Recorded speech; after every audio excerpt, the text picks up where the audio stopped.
رہا ہے, کس کو رعایت ملنے جا رہی ہے, کس طریقے کا ہو رہا ہے. دوسری بات جناب, میں اس بجٹ کے حوالے سے بات کروں تو سب سے جو سوگات جس کی بات ہوا کرتی تھی, پاور ریفارم کی بات ہوا کرتی تھی, اور مجھے معلوم ہے کہ صرف یہی چیف منسٹر اور صرف یہی فائنانس منسٹر جو ہے پاور سیکٹر میں ریفارم بھی کر سکتا تھا اور لوگوں کو سہولیات بھی دے سکتا تھا. یہاں بہت باتیں ہوئی کہ جناب 200 یونٹ بجلی کس کو ملے گی, کیسے ملی, اے وائی کو ملی, صرف وہ 2% ہے. جناب شروعات تو ہوئی, یہ بگننگ ہے,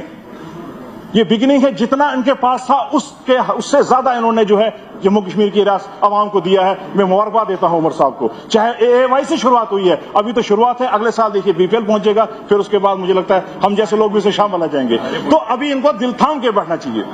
کہ ابھی تو صرف شروعات ہوئی ہے ان کی. آپ دوسرے فارم دیکھیے,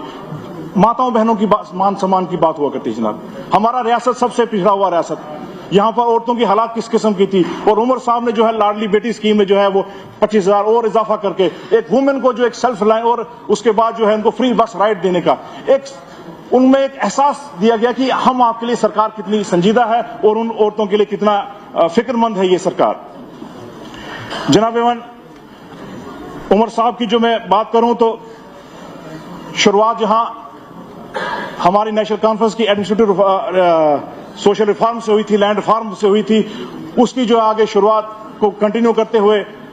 عمر صاحب نے جو اپنے پچھلے دور میں جو ایڈمنسٹریٹو ریفارم کیے, اور آج جو ہے یہ اکنامک ریفارم ہے, یہ واٹر شیڈ ہے جموں کشمیر کی اکنامک ہسٹری میں کہ جس قسم کا یہ پورا ہولسٹک بجٹ انہوں نے پیش کیا ہے. میں اسپیکر صاحب آپ کی نظر یہاں پہ کروں کہ اس بجٹ کے متعلق پاور سیکٹر کی یہاں بات کر رہے تھے میں ابھی پیچھے سے تھا کہ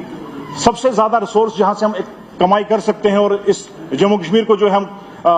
خود مختار بنا سکتے ہیں اکنامک پرسپیکٹو سے, تو وہ ہے پاور سیکٹر کا. پچھلے 10 سال میں جناب ایک بھی پروجیکٹ جو ہے کمپلیٹ نہیں ہو سکا. ہمارا بغلیاڑ جب عمر صاحب کے دور میں فاروق صاحب کے دور میں شروعات ہوا تھا وہ کمپلیٹ ہوا, سیکنڈ فیز بھی اس کا عمر صاحب کے دور میں کمپلیٹ ہو گیا, لیکن اس کے بعد سالا کوٹ جو میں ہماری کانسٹیٹوئنسی میں پڑتا ہے ادھر تک آج تک ایک اینٹ نہیں اس پر پڑی ہے. اور وہ جو پیسہ وہ پروجیکٹ جو تھا جو ہمارے پاس ہوتا, پچھلی سرکار نے کیا کیا, اس کو وہاں سے ہٹا کے NHPC کے حوالے کر دیا. مطلب ایک قسم سے ہم کو اکنامکلی ڈس امپاور کیا.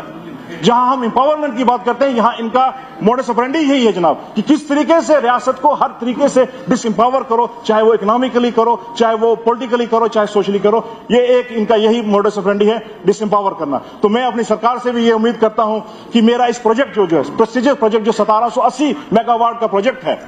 جو پورے جموں کشمیر کی جو ہے آدھے پورے چناب ویلی کو بجلی سے روشناس کر سکتا ہے, اس کو جو ہے NHPC سے یا تو واپس لایا جائے یا تو ایسی شرائط رکھیں جس میں جو ہے ہمارے کو جو ہے بینیفٹ ہو. ایجوکیشن سیکٹر کی بات کی جائے جناب, ایجوکیشن سیکٹر میں جو ہے میں مبارکباد پیش کرتا ہوں کیونکہ میں خود لا کا اسٹوڈنٹ ہوں. جناب نے جو ہے نیشنل لا یونیورسٹی کا جو یہاں پر اسٹیبلشمنٹ کی بات کی ہے, یہ ایک مائل سٹون ہے جناب, کیونکہ بہتر کوالٹی لا ایجوکیشن کی یہاں پر بالکل ملنا ضروری تھا اور یہاں کے لوگوں کو جو ہے یہاں کے لا اسٹوڈنٹس کو, تو اس کے لیے میں عمر صاحب کو مبارکباد دیتا ہوں. لیکن اس کے ساتھ ساتھ میں اپنی بھی ایک بات کروں کہ ہمارا جو ضلع ہے 2 کانسٹیٹوئنسی میں شاہین صاحب اور ہم ادھر سے وہاں سے آتے ہیں, لیکن پچھلے 40-50 سال سے جناب نہ ادھر کی نظر پڑی نہ ادھر کی نظر پڑی, نہ تو وہاں کوئی یونیورسٹی. اگر کالجز ہمارے پاس 2 وہاں پر ہیں تو ابھی تک عمر صاحب نے ان کو اناؤنس کیا تھا اکھڑال کالج کا, لیکن ایک بھی اینٹ اس کے بعد جو ہے 2014 کے بعد اس پر نہیں پڑی ہے. آپ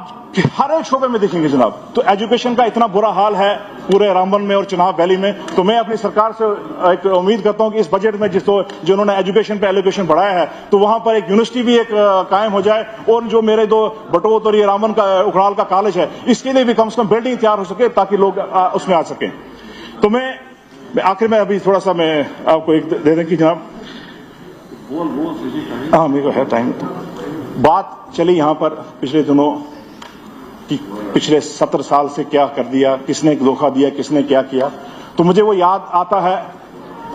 نہرو جی کا شعر. جب نہرو صاحب 47 میں آئے تو انہوں نے امیر خسرو صاحب کا ایک وہ الفاظ استعمال کیے, من تو شدم تو من شدی,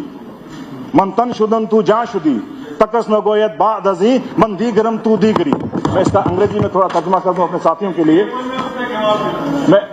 میں اس کا تھوڑا انگریزی میں ان کے لیے ترجمہ کر دوں کہ I have become you and you me.